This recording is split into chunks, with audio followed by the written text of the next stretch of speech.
जैसा कि आपने पिछले वीडियो में देखा कि कैसे गुरु मत्स्येंद्रनाथ ने विभूति के जरिए बालक गोरखनाथ को गोबर के उपले से जीवित कर दिया। अब आगे मत्स्येंद्रनाथ ने सबको रोककर कहा, अब ये बच्चा मेरा शिष्य है, इसे दुनिया, कुदरत और मेरे संकल्प ने जन्म दिया है। अब ये बालक गोरक्ष मेरे साथ चलेगा। बालक चुपचाप सिर झुकाकर गुरु के पीछे पीछे चल दिया। उसकी मन में कई सवाल थे जिसे उसे जानना था। यहीं से गुरु शिष्य की नई कहानी शुरू हुई। मत्स्येंद्रनाथ ने पहली ही रात गोरक्षनाथ को समझाया कि जिंदगी, आत्मा और साधना क्या है। बोले, शिष्य बनना मतलब अपने आप को एक खाली बर्तन जैसा बना लो ताकि उसमें गुरु का ज्ञान आसानी से आ सके। गोरक्षनाथ ने गुरु की हर बात ध्यान से सुनी। उसका मन हमेशा कुछ नया जानने को उत्सुक रहता था। गुरु मत्स्येंद्रनाथ ने गोरक्षनाथ को बहुत से विशेष सिद्धियों का ज्ञान देना प्रारंभ कर दिया। एक दिन आश्रम में कई साधक तपस्या कर रहे थे और भोजन की व्यवस्था नहीं थी।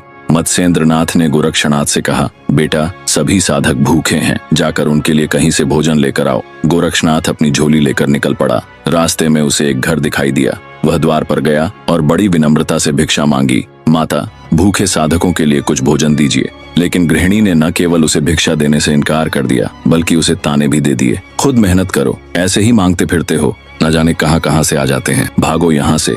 गोरक्षनाथ ने चुपचाप उसकी बात सुन ली, मगर भीतर अपमान की पीड़ा भी थी। उसने अपनी साधना शक्ति का स्मरण किया और मन ही मन संकल्प लिया। अचानक उस घर के पेड़ पौधे मुरझा गए, फूल सूख गए। गृहिणी यह देखकर घबरा गई। उसे एहसास हो गया कि यह कोई साधारण बालक नहीं है। वह दौड़ी दौड़ी गोरक्षनाथ के पास आई, उसके पैरों में गिरकर क्षमा मांगी और बोली, बेटा, मेरी आंखें खुल गईं, कृपया मुझे क्षमा करो। उसने प्रेम और श्रद्धा से गोरक्षनाथ को भोजन दिया। गोरक्षनाथ ने प्रसन्न होकर उसे आशीर्वाद दिया और भोजन लेकर साधकों के लिए लौट आया। एक दिन गुरु मत्स्येंद्रनाथ ने गोरक्षनाथ को भिक्षा में दही लाने के लिए भेजा। गोरक्षनाथ दही लेकर वापस आ रहा था, लेकिन रास्ते में खेलते खेलते उसके हाथ से दही गिर गया और जमीन में बह गया। अब उसके सामने मुश्किल थी, गुरु को क्या जवाब देंगे। वह कुछ पल परेशान रहा। फिर उसे अपने गुरु के उपदेश और साधना शक्ति की याद आई। उसने मिट्टी उठाई, उसमें थोड़ा सा जल डाला, मन ही मन गुरु को स्मरण किया और बोला, अलख निरंजन।